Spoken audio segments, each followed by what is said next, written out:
Good evening and welcome to the Cover One Buffalo podcast. You are joining your normal partners in crime, Greg Thompson, Aaron Quinn. Aaron, how we doing?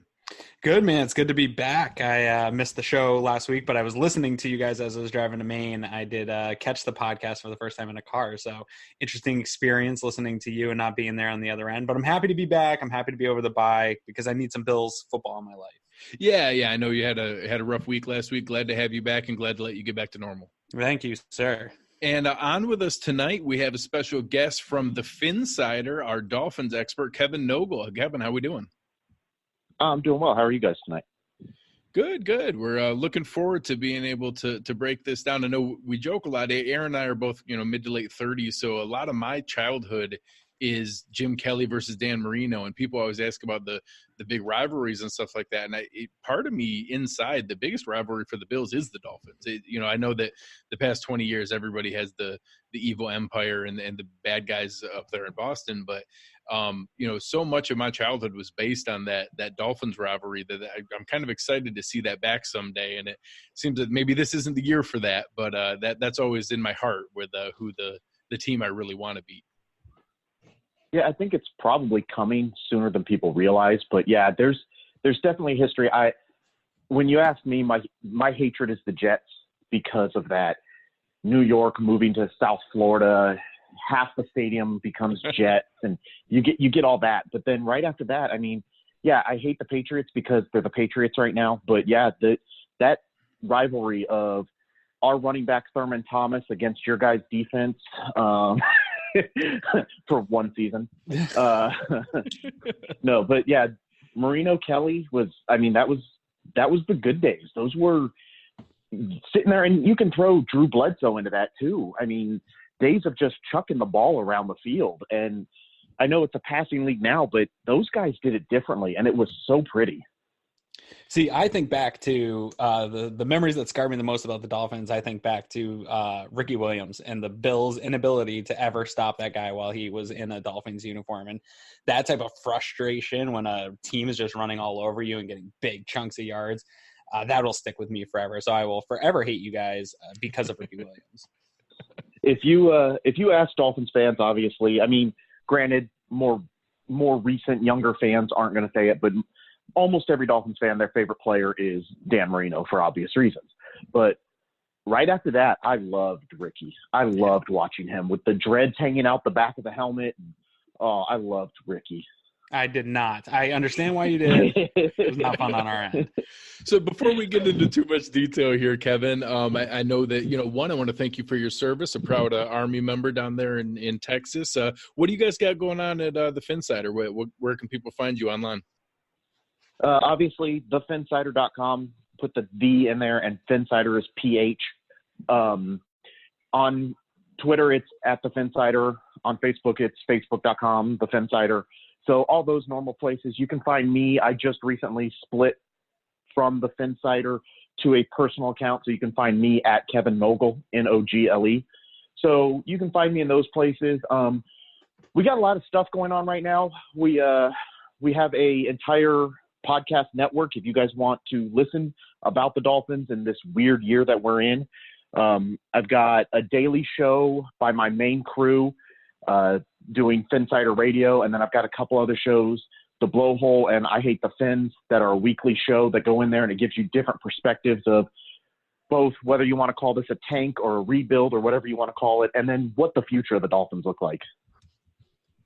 No, I think that's a great way to kick us off here is, really understanding one of the frustrations a lot of Bills fans had over the 20 years was we were consistently mediocre, but never really bottomed out all the way to get to that top pick in the draft or to really cut loose. It was always a lot of Band-Aids, always a lot of, hey, maybe this can get us back over the hump and some names that look good but didn't pan out. And then it'd be a lot of 9th picks in the draft and 11th picks in the draft and things like that. And that, how are fans taking what is, a pretty rough bludgeoning week to week on each Sunday, but that it appears to be some level of strategy going forward? Because I know despite what, some fans see just in the scoreboard, there's a historic draft haul on the way in the next 2 years with the number of draft picks you guys have brought in. How are fans able to compartmentalize that in your area and what you're getting feedback on?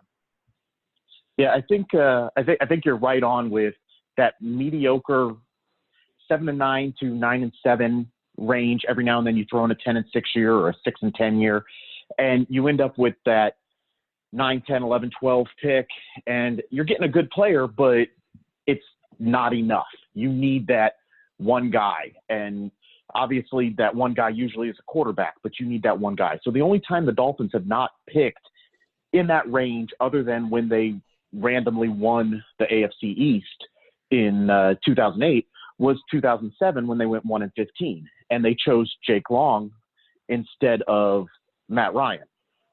So I did not disagree with that pick. I thought that was a great pick, and unfortunately his body just broke down. So now you fast forward to this year, and the Dolphins have thrown between Tony Sperano, Joe Philbin, Adam Gase. The Dolphins have thrown every Band-Aid they possibly could at this roster. And Ndamukong Suh is probably the headliner there, but Brent Grimes, Brandon Marshall, just name after name that they were trying to bring in to spark this team, and they'd still come out 7-9 to 9-7. And it's just frustrating. So this year is that we are blowing the whole thing up, and we are going to rebuild the foundation. So you really have three separate sections, to answer your question, of the fan base. You have a section that is all in, you know what, let's go 0-16. We'll be the only team that went perfect both ways. Granted, we're still the only team that went perfect the good way, but we'll go perfect both ways. You have part of the fan base that, and I consider myself this part, where every game I am rooting for the win. I was sitting there on the edge of my seat watching them miss that 2-point conversion to win against the Redskins this weekend. And you want the win, but you understand in the long term, the loss may actually help more. But I want the win every week because I'm used to wanting the win. I want to see my team do well. I don't want them to be embarrassed like they were 59-10 and 43-0 the first 2 weeks. So there's those two. And then there's the side of the fan base, and this side seems to be getting smaller just because they're starting to understand what's happening. But there's a side of the fan base that is militantly angry that the Dolphins are losing like this. And they get on Twitter and they let you know it's embarrassing and that you rooting for losses, which I don't think anybody other than that 0-16 group is actually rooting for a loss. We're just rooting for a high draft pick. Right. And so with that high draft pick, so a couple years ago now, we had to deal with it for a summer of the talk about a tank and that strain on our fan base. And I'm sure a little bit of that was weird for you guys as you were getting into full tank mode of, are they tanking? Are they just making some moves? What's going on?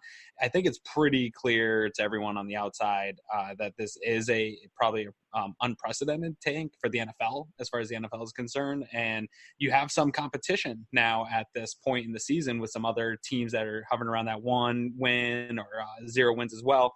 Who do you think, in your mind, is this tank for Tua? Or I heard on NFL Network earlier today that this could be a 2-year tank and really go in for Trevor Lawrence. Do you think it's for a quarterback next year, or do you think they're really in a 2-year tank? And if it is the 2-year tank, do you think the fan base can even handle that? I think it's all about 2020. I think it's all about next year. I think it's Tua. I think that they have liked Tua for a couple of years now, and that is where their focus has been.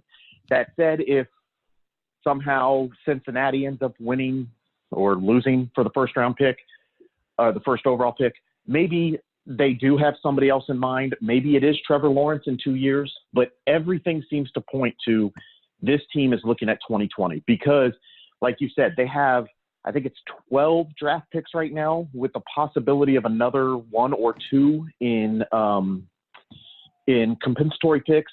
They have roughly 110, 120 million in salary cap next year before they start cutting some players.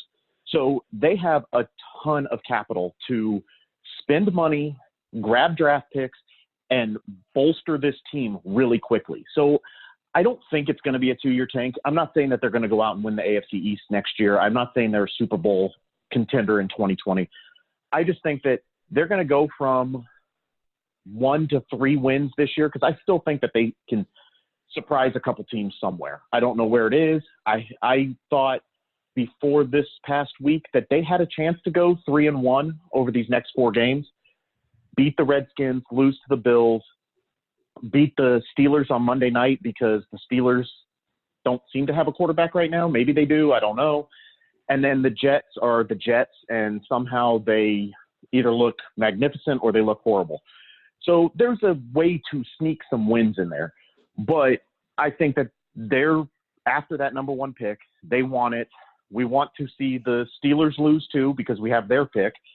So they could end up with 2 top 10 picks, and then whatever happens with Houston would be the third of the 3 first-round picks they have this year. So I think that there is a plan in place, like you guys said. There's a plan in place. It's hard to see because, hey, right now we're running into the trees. We don't notice that we're in the forest yet. But we can eventually see this team come out of this very strong next year, and maybe they move up into that mediocre 6-10, 7-9 range and start piecing it together. Well, obviously, I mean, there's going to be more games coming where it's not that shellacking that took place early in the year. And you just saw it this past week with the Redskins. Like you said, in the next couple weeks after the Bills game, I think you're going to catch, like you said, the Steelers without Mason Rudolph, the Jets at home. Then later on at the end of the year, you have the Giants and the Bengals at home. Several games that I think are going to be competitive, solid games there where you have something to root for. And, it's always tough, especially that Week 16 game against the Bengals in Miami, very likely will have the first overall pick hanging in the balance. And that's where you really get into that tough mode of, like you said, those divisions in the fan base of, are you really rooting for the win that day? And what is the end result there? And I always tell fans that I think organizations can tank. I think front offices can look to the future and tank. Players on the field never tank. Players on the field get paid right. by putting film up to get their next job. Their job is to play as well as possible and to be able to earn their next contract, their next paycheck. So the players on the field are never going to tank. And you get into that mode where, late in the season, guys are coming down there. Anything can happen in those kind of situations. And that's why I very rarely use the word tank, unless I am using it for a specific reason as I'm writing. I try not to use tank simply because, yes, the Dolphins have put themselves in a rebuild mode where they are trying to get younger. They're trying to purge the salary cap because, Ndamukong Suh is still $13 or $18 million against the cap this year. So they're trying to clean up these books. So they're trying to get younger. They're trying to bring in the youth. They are the youngest team in the NFL this year. It's very clear what they are trying to do. But like you said, the front office can put you in a position where this is your roster. That player on the field is trying to win. That coach is trying to coach for a win. We saw it this week. Bobby McCain got asked, hey, does it feel worse to lose like this where you lost by 1 point than it did with the blowouts early in the season? And it effing sucks to lose, period. And he went off. And it's that frustration. It's that they're out there giving everything they want and everything they can and everything that they should be giving to try to win. So, yeah, there's a tanking philosophy, especially among the media. And there's already been media members that have been trying to figure out how can the Dolphins rest injured players against the Bengals. And we're talking Week 16. And they're trying to, hey, this guy might have a stubbed toe and they need to sit him, and trying to make it so that you can see how the Dolphins can purposely lose that game. But I don't think they are, now that they are in the season, they're not purposely trying to lose. They may have set the roster up for it, but now that they are in it, they are trying to win games. Yeah, I think so. Like, being a fan of another AFC East team here, the Bills, it's obviously easy and on Twitter and in our circles and chats to make fun of the Dolphins and kick a team while they're down. You'd love to see it, you know what I mean? But at the end of the day, these guys are all still NFL caliber players. They are all working all week long, like you said, to win a game. They really aren't just sitting around waiting for the next game to come out. People's careers are on the line. Your health is on the line. So every time you get in between the lines of the football field, guys are out there competing to win future jobs, to win a job on this team in the future, whatever it is.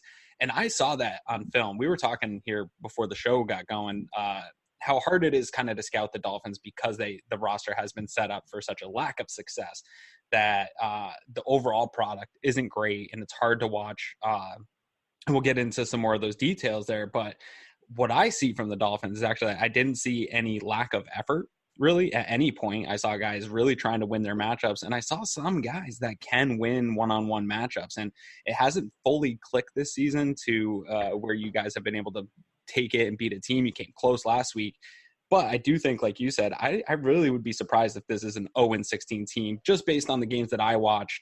The players that you have, I think there's going to be some times where the matchups go your way, or the mistakes are a little bit less in the game, or maybe some guys don't blow their assignments like they have in the previous games, and you're able to put something together. I don't think it'll still be a pretty victory, but I think you guys will be able to pick up a win this season. And I think Bills fans, it's fun to pick on the Dolphins and all that stuff, but I think when it comes game time, I'm hoping that the Buffalo Bills are taking it seriously, because you do have some guys that can win their one-on-one matchups. And if you don't come in and take this team seriously, you could get embarrassed really badly.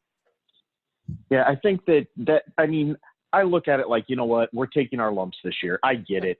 Jets fans, Bills fans, Patriots fans, you're all going to love it. I get it. I understand why. Just like throughout the Bills drought, every year when the Bills were eliminated, I would tweet out 17-0 or 17 and still counting, or whatever it was. Right. You know, and you do that because it's your rival. And I've always looked at it like, unless you're getting personal, it's fun. It's fun to pick on the other teams because you see them twice a year. And one of my closest friends, she's from Buffalo. She's a huge Bills fan. I've asked her at her wedding whether or not she jumped through a table. She hasn't admitted yes or no. So I don't know. But no, I do. I understand it. But you're right. There are players on this team that they have talent. Xavier Howard is probably the best example that he's a Pro Bowl cornerback. And a couple weeks ago, there were a couple plays where you kind of questioned, okay, is he throwing in the towel already? And he got beat and he's just sort of jogging back to the play. And you had questions there, but I think it was a momentary, hey, I am frustrated. I don't understand what's going on. Because after that, he started picking it up and he started playing more like himself. Now, he was injured this past week, and I don't know what his outlook is going to be for this week. We'll see as the injury reports start coming out if he's able to start practicing. But he's somebody they have a couple guys on the offensive line that, even though that offensive line is definitely struggling, we'll say that Jesse Davis looks like a really, really good – he's a flexible, versatile player. He's a really, really good guard. Maybe not a Pro Bowl guard, but somebody that you're going to use as a starter and he's going to do well. He's playing right tackle right now. He started at left tackle at the start of the year after practicing at right guard all summer. So they've moved him around a few times. The Laramie Tunsil trade just threw the offensive line out the window and they started all over. But yeah, there are definitely some guys that are putting on good film. And I know that, who was it? It was Dominique Foxworth, I think, that said the Dolphins are not doing these players justice and that they're morally wrong because they're not putting them in position to be safe and to succeed.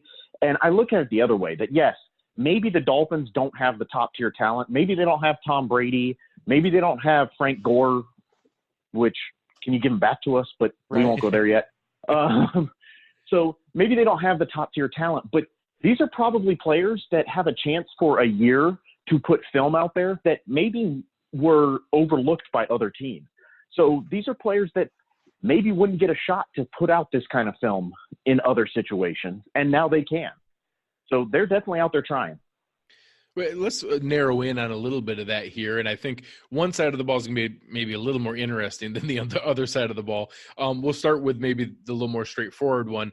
You know, you're looking at, in my mind, a top three NFL defense with the Bills, and that they've held every team below 17 points, have, are setting the bar at, 3 and outs, at, the number of yardage you're giving up, aren't maybe registering the top end plays, which is a very sound, disciplined defense.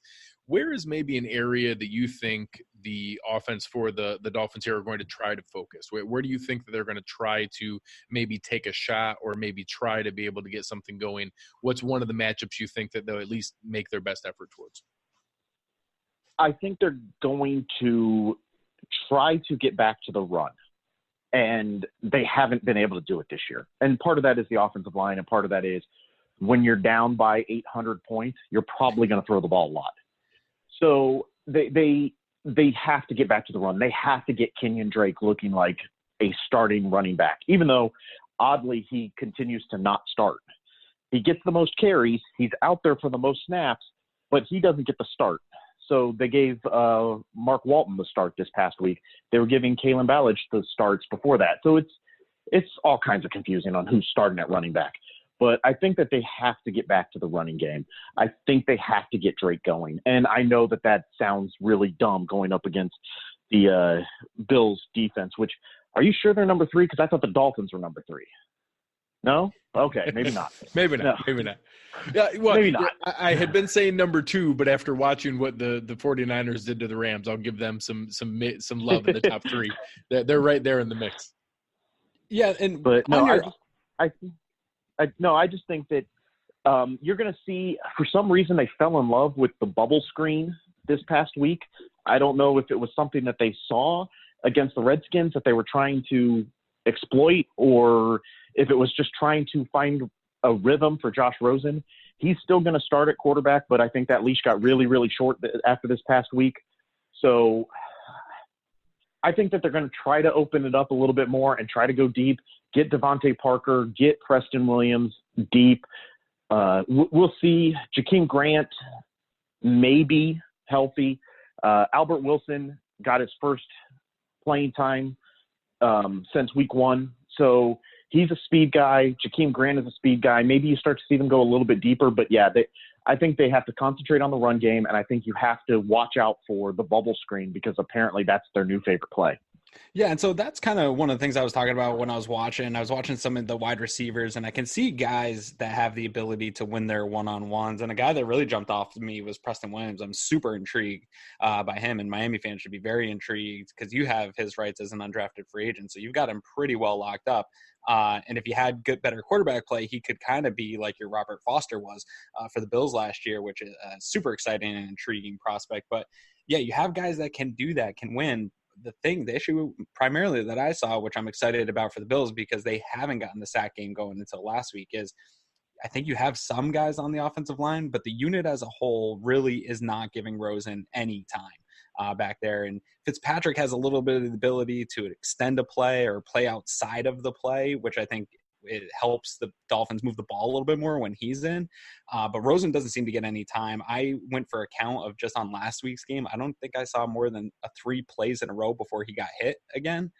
So I think that may be why they brought in that bubble screen game to try to get him to get some yards through the air, just because anything that's long developing, you guys have kind of struggled to keep him clean. But if you can keep him clean, and the Bills have struggled to get a pass rush going up until last week, I think those are the kind of recipes where if you are going to come out and shock somebody, it's going to be on 2 to 3 plays where you can keep Rosen clean and get a Preston Williams out open downfield and create a big play. We talk a lot about toxic differential. If you guys can get some of those big plays, I think you could kind of hang in a game like this where the Bills offense hasn't always been the best. If you can jump out and make a couple of those big plays, do you think that that's how they plan to attack the Bills? Because we haven't really seen that from you guys yet.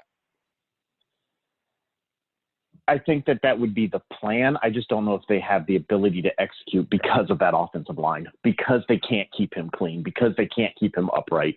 It probably was like 3 plays between times he was hit. Yeah. It was bad. He was just getting abused. But oddly, the second half, something changed. And in the third quarter, even it slowed down and Rosen started finding a little bit of time. He wasn't playing well, but he was finding time. So I don't know what they did. And even looking at the film so far, I haven't been able to figure out what changed. That suddenly it was like, and to be fair, this is I think it's the fifth different offensive line lineup that they have used this year. Technically, it was the fourth start, but a guy got injured immediately into the game, so they went to a fifth.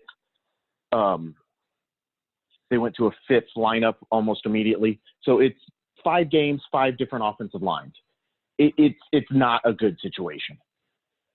I think they would like to go deep. I really do. Josh Rosen can throw that deep ball. He can throw it, and it's a pretty pass, but they've got to be able to get him time.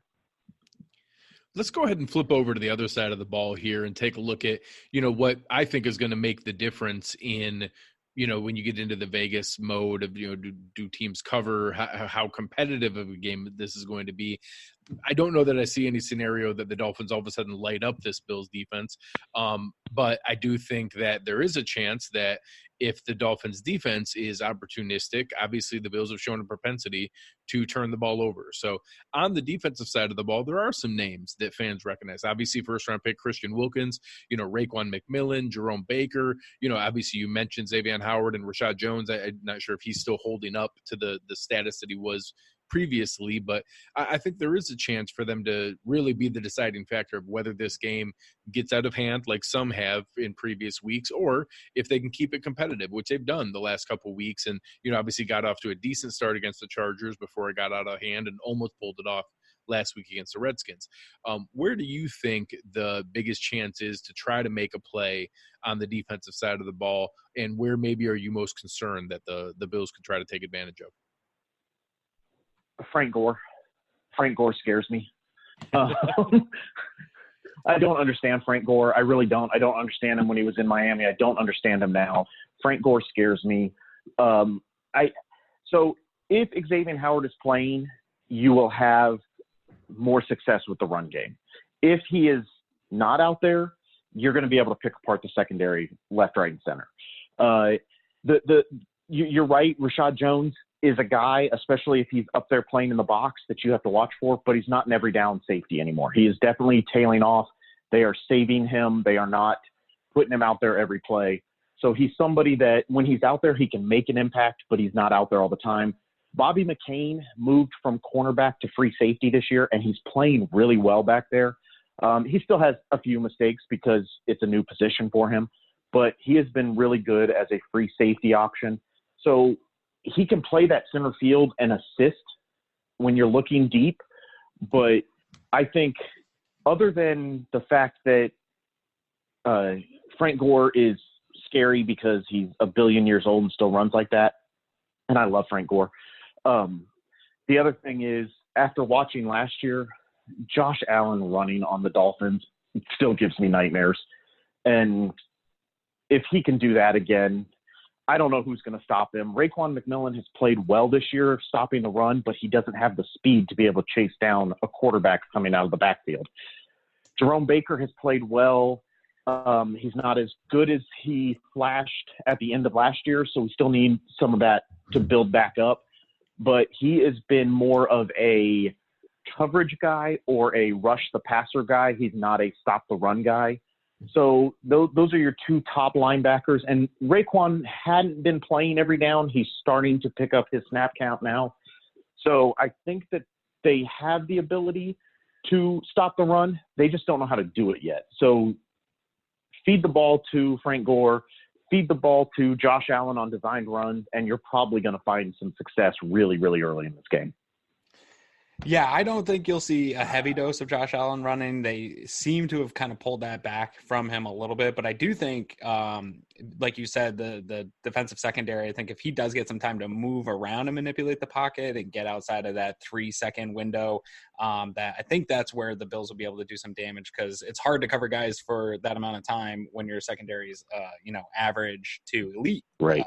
But when you start to get into kind of a banged up and your team's not putting out the best players that they can secondary, I think that's really where Josh Allen will be able to take some advantage if he can. And hopefully they play a nice turnover-free game, because we haven't seen one of those yet this year here in Buffalo.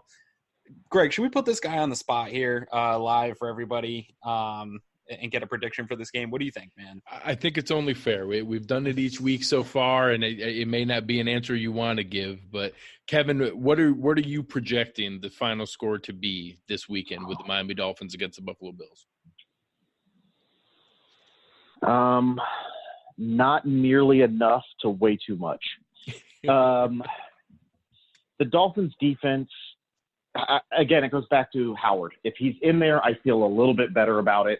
If he's not healthy yet and they're continuing to rest him, I think it could be really, really ugly.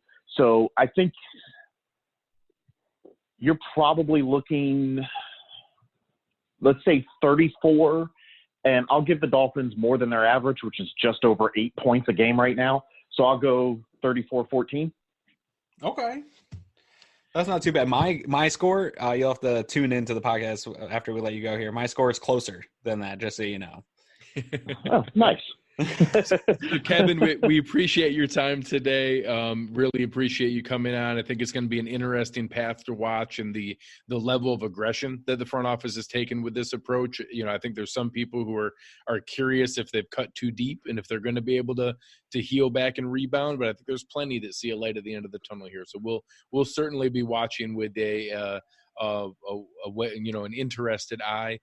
As Ron said in the chat, again, thank you for your service. Appreciate all the great work you're doing down there at Fort Hood, and appreciate everything you do for our country. Where can the people find you here as you sign off with us? Yeah, I think thank you for those words. I think that they purposely cut deep because they don't want it to be the 2 to 3 year rebuild you normally see. So you're right. It'll be interesting to watch and see, can you hack off half the team and then immediately get it right back the next year. So that'll be fun to watch. You can find me at the Phinsider. Again, Phinsider spelled PH. Insider everywhere, Twitter, Facebook. You can find me personally at Kevin Nogel on Twitter. And then anywhere you get your podcasts, search for the Phinsider, and of course, thephinsider.com. Awesome. Thank you very much, man. Appreciate it. And we will be looking forward to a hopefully an entertaining game this weekend, if nothing else. Absolutely. Thanks, guys. Thank you, man. So, Aaron, it's I think that Kevin brings an interesting approach with what is a tough season to go through. And I think that he has a very realistic approach to what's going on here. Let's continue on with from a projection standpoint here. What do you think we're going to see this weekend? Yeah, so there's still a part of me that's been beat up for so many years that I'm hesitant to buy into that we're going to go in there and drop mid to high 30s on this team and they're not going to score at all, because I've never really remembered a time where the Bills were supposed to dominate and then came out and dominated a team. Even some of these games early in this year, we felt like the matchups not as good as against the Dolphins, but the other teams hung around a little longer than they should, or the Bills made a few mistakes that really crippled their ability to put a team away. So I would like to see it. I think that this is one of those things we continue to talk about every week. I don't know that this game is as important as some of the other ones, but you really got to beat the teams you should. And this week, I think it's different. You don't just have to beat the team you should. I really would like to see a full dominating performance where you've seen it already on tape from other teams. I think Bills are on par with the other teams that have come in and dominated the Dolphins. So I would like to see that just kind of a measuring stick is, can we go in and dominate a team like this? But division games are always wacky. So I could see a lot of weird things happening. I'm hoping the Bills, I have a good feeling with Sean McDermott that they're not looking past this team and get it falling into the trap. But I don't see it being a total domination. I think it'll be a good game. I think the Bills will keep the Dolphins at an arm's length the whole game. And I have the Bills winning 24-10. And just getting out of there with W. But I just don't know if this team's built to dominate anybody. No, I think it's a fair question. I think that it all depends on what your definition of domination is.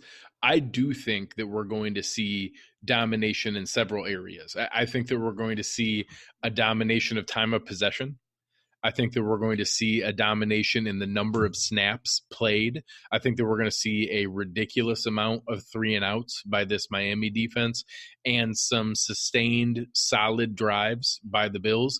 I think we see by far the biggest dedication to the run game that we've seen so far this season.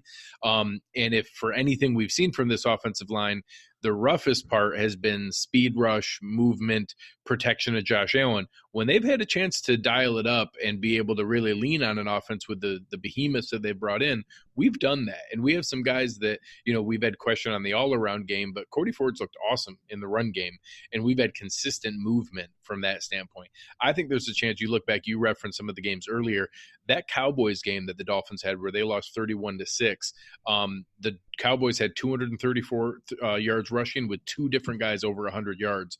I don't think that's out of the question. I think there's a chance that we see both Singletary and Gore at 80-plus, and not out of the question that they both top 100 yards. I think that we see 40-plus rush plays for sure, 30 to 35-plus. And I'm actually going to project, I think that we fall short a couple times as we get closer. I think we're going to move the ball and get into scoring range. I think we could see 3 or 4 field goals on our side. So I actually think it's going to be something like 26-0. Okay. I don't think we're going to let up a point.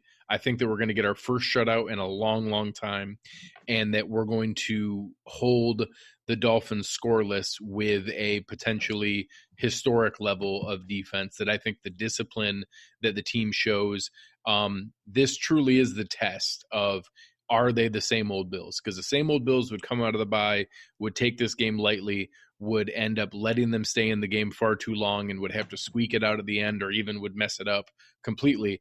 I think we put this away early, show them domination on the defensive side of the ball, and then get close to right on offense, but maybe not all the way there yet. All right, I got 2 bets for you. We haven't even talked about this pre-show like we normally do. This week's a little wonky, going early. I will take Frank Gore and Devin Singletary under 199.5 yards for 3 points. The two of them basically under 200. For 3 points. Okay, I will take that. I think that we need to see some movement. How about this? I'll hedge, because that's a lot. 200 yards rushing is a lot. I get TJ Yeldon as a bonus. I get all 3 running backs as a bonus. I like it. I'm in. And then the other one is I will take that, Dolphins over 0.5 points for 4 points. So that they do score. Okay. Just for fun, because I think that I really want this to happen, I will take that. That's a terrible bet. But I will take that because I really want it to happen. So I've got one for you. All right. I project that this is also the first week that we see Ed Oliver's first career sack. So I will take over 0.5 sacks for Ed Oliver for 3 points. All right. Yeah, I'll take that. I don't care. And then I think because of all the talk on Twitter this week that we should do an over-under on Josh Allen to get over 300 yards of passing. I'm willing to take the under in this game. I'm willing to lean whatever way. You got to catch up. So whatever you feel most comfortable with, we'll mark it at a 4-point bet. Whatever you're feeling comfortable with, I'm good with. Well, since I need 200 yards rushing, I don't know that I'm going to say we get 500 yards of total offense. Okay. So I'll take the under on the passing because we have 40 rushing attempts. Okay, so we're putting it at what, 299? So 299.5. I'll take the under for 4 points. All right. There it is. We're locked into our bets for the week on the fly. Look at us, man. Actually, this was the cleanest, quickest way we've ever done bets before. It was by far the easiest one. Yeah, I think we usually hem and haw back and forth on this. But no, I think this matchup is hard for fans to not look past. And I put out a tweet about I wasn't specifically referencing this matchup because I get it. But I was referencing more the fact of fans looking ahead to like December and playoffs and things like that. And yes, this one's maybe easy to look past, and maybe you can chalk up another win against the Dolphins moving forward. But some of these teams that I think fans think the Bills are going to be able to just go in and manhandle aren't going to be that easy. I think it's going to be games similar to the Titans games coming up when you have the Jets again. If they can play like they played last week, I know it's a week-to-week league, and I hate to kind of overreact on a weekly basis, but if the Jets can play like they did last week against what I think is a really good team, even though they lost 3 in a row, I think that's going to be a game similar to the Titans. I think the Broncos, they're struggling, but they remind me of previous year's Bengals, where they are just good enough where if you let them hang around, they can beat you. So I don't think, everyone's getting excited when Howard on WGR picks the Bills and they go 13-3, and people are saying, hey, we should win, 11, 12 games based on what the schedule looks like ahead of time. the league changes every single week. I think the one thing we know is the Dolphins probably aren't going to be good, and that matchup's going to be easy. Outside of that, man, Philly could turn it around really quick. Cleveland can turn it around really quick. The Cowboys can get back to how they were playing at the beginning of the season. So I think we're just looking ahead too fast, kind of as a fan base. And it's not a rant or anything, but I just kind of wanted to urge people like, hey, let's just enjoy this season week to week. Let's go in, handle business against the Dolphins, and then have a lot of fun here in November, because it could shape up nicely, but let's not look too far ahead and just kind of handle the business in front of us. Well, and not only enjoy it, not only, focus on not taking it for granted. That is the differentiator between those teams of old. Those teams of old that were good would stumble and they would lose to the Dolphins and then lose to the Redskins and then lose to the Jets. And that those are the games that we gave up. And we'd still surprise teams here and there and look good on some weeks, but we could never gain week-to-week consistency. We've seen how much McDermott and all of the coaches hammer everyone on trusting the process, focus on 1 week at a time, do your 1/11th, that entire, incremental little bits of attention to detail, that amount of focus is what should differentiate us. And now we get to see, is that just, nice things to say that sound good in sound bites and are fun in team meetings, or can they actually follow through on that? And that doesn't mean we're going to win every game, but that does mean that we put away the teams that we are supposed to be. And we're a 16.5-point favorite against the Dolphins. You have to win that game. It doesn't have to be domination. It doesn't have to be 26-0, but you have to win that game, and you have to win that game decidedly. We're going to be I think double-digit favorite against the Redskins at home, 2 weeks after that. Those are games that we cannot lose those. We have a lot of coin flip games coming up. Like you said, we'll deal with those 1 week at a time, but let's see them take care of business and show that this is a new team and different than what we've experienced for the past 20 years. Yeah, because, as a fan, I too get a little bit of fan hubris in that they're 4-1 coming out of the bye. And yeah, I know that guy, I forget his name already, that tweeted out how he was going to vomit because the second place team in the AFC East. And then he listed through all the ways that the Bills barely won games. And while that's frustrating, and I think I attacked him on Twitter along with everybody else, the reason I think I got frustrated because it's also not false. What he said is true, that the Bills haven't come out and really dominated anyone. They haven't really put their foot down on anybody. They've allowed a couple of teams to kind of just hang out in games that probably shouldn't have. So I still, as a fan, even though I'm excited about being 4-1, I'm excited about the prospect of the way the schedule's maybe looking going forward and how things are kind of starting to stack up in place, but I'm still being cautious in that. I'm just seeing Jalen Ramsey. Jalen Ramsey got traded to the Rams. Yeah, live on the show, we have breaking news. I figured that actually was happening when they traded Peters, that they had Jalen Ramsey deal somewhat in place, just because Talib's also hurt, right? They weren't going to go rolling out there. They're not tanking or anything like that. So I kind of assumed that. But anyway, I'll finish that one point real quick. That So yeah, we get this hubris of we're 4-1 and we're going to just kind of continue this on, but it hasn't been pretty. There's probably been a lot of really uncomfortable meetings this week after the self-scouting phase of the coaching staff, because there's a lot of bad things on tape. There's a lot of things to correct, and they could easily be a 500 team or worse based on the performance they put out the first few weeks. I'm glad they got the W's at the end of the year. It doesn't matter how they got them, but to come out and kind of just think we're going to run off 8 straight wins, to me, is hubris taking over totally.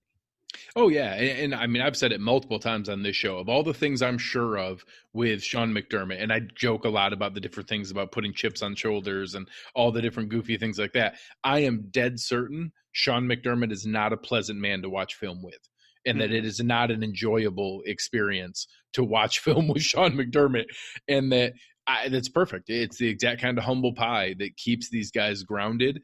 I think that he earns that by all the different things. And I know a lot of our compadres, Bruce and Joe Marino did a really nice dive into how much they talk about loving one another and the relationships and culture that builds. That builds up the cachet where you can be brutally honest, where you can take guys really, really aggressively to be brutally direct with them and say, hey, this is not good enough. That is not going to work here. That is not, and like he says all the time, that is not up to our standard to be able to, be a part of this team and to be one of our 111th. You need to be able to make this right. in order for this to happen and for you to earn playing time on this team, because we built the depth that you can't take that for granted. Somebody else can take that job from you.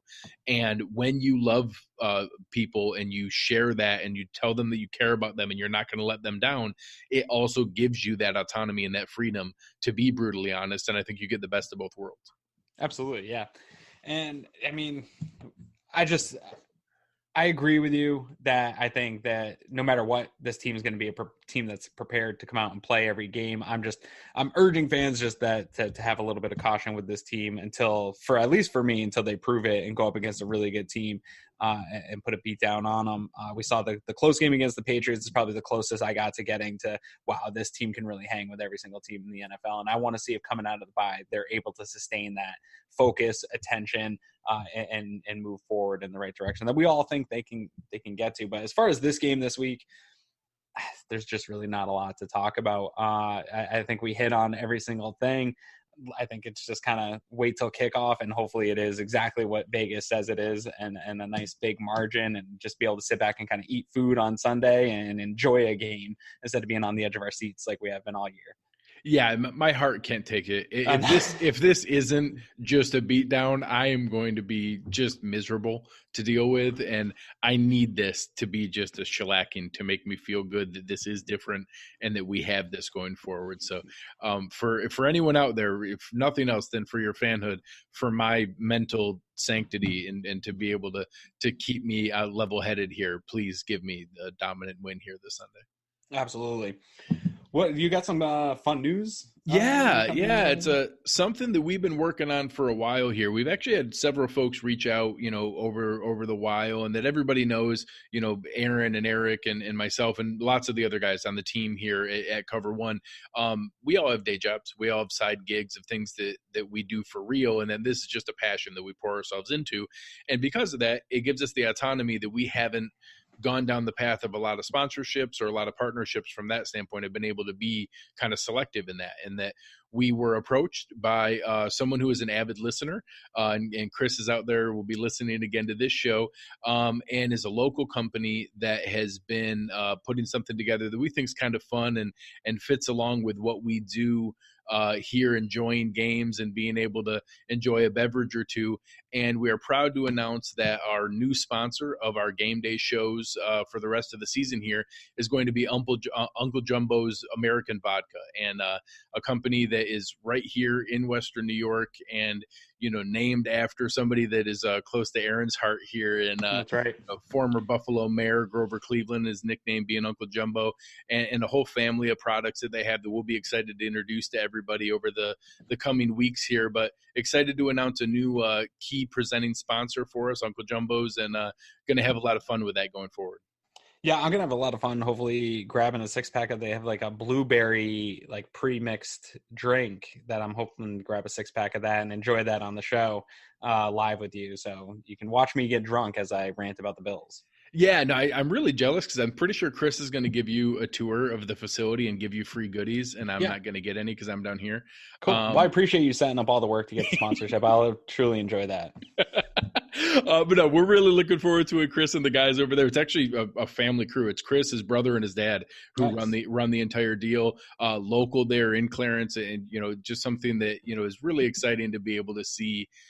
Local guys making good, and now a fun partnership for us to be able to kind of bring aboard as we go forward here. So you guys will start to see that officially starting with this Sunday. Will be our first show with them as the presenting sponsor. So really looking forward to it. We're going to have a lot of fun with some of the things that come along with the crazy history of Grover Cleveland, and some of the segments we're going to build in for Uncle Jumbo. But it'll be a lot of fun, and we're looking forward to it as we go forward here. Yeah, and guys, if you're listening and you do support the podcast, do go over there and give them a follow on Twitter, because it is sponsorships like this that are going to be able to keep the content coming to you guys from our podcast. It helps to pay for all the infrastructure here that we're doing to keep this coming to you. So if you enjoy the podcast, make sure that you let them know that and go give them a follow on Twitter. It's actually a pretty fun follow over there on Twitter. It's at Uncle Jumbo's VDK. So at Uncle Jumbo's Vodka VDK. So give them a follow. I'll tweet it out a little bit later. So if you're following me, keep an eye out for that. And just let them know that we appreciate them coming on and being a sponsor of the show and believing in the show. Absolutely. So, really exciting. We'll go through. They got a whole portfolio of products that we'll kind of go through and introduce as we go forward, but should be a lot of fun, and really looking forward to it. So as we wrap up for this week, any final thoughts for the people that are out there? And if not, where can the people find you?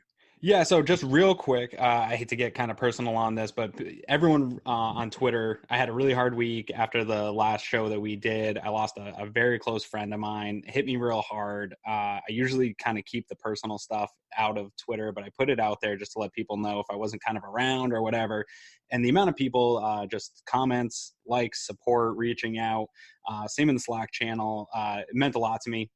To know that, we get in all these arguments and we kind of cuss each other out on Twitter or whatever it is. But at the end of the day, there is a community that's been built within Bills fan base, within Bills Mafia, and it's an extended family, and they really do care about each other. And so it was really cool to just have all the people reaching out all week, and I really appreciated that from the bottom of my heart.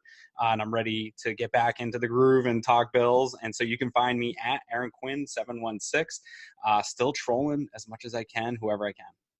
No, I appreciate it. And Aaron, I know that's tough. I know someone you were very close with, and that I think it's awesome that people, feel comfortable to be able to reach out, give support, and that, right. For as much time and effort as we put in online and in these interactive communities that many times we don't even get to meet people in person. Right. You truly do build friendships and community in that. And that I think it was awesome to see people rally around you, and I'm glad to see you back and glad to see that now I can go back to giving you a hard time and don't have to feel bad. Yeah, you didn't have to feel bad.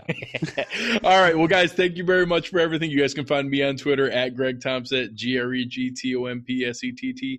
Come on over, have a good time, be able to try to debate and argue about fun things that are going on. But you have been listening to Cover One Buffalo, and we are out.